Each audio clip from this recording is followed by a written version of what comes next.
কত রোদ পড়ে যাচ্ছে, আমার মাথা জ্বলে যাচ্ছে,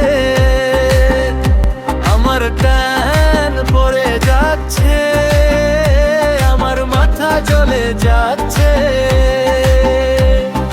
সকালে গেলাম অফিস, রাতে এলাম ফিরে, বউ ভাবলো কালুয়া চোর এলো ধীরে ধীরে, তাই আমাকে মারলো খুব চোর।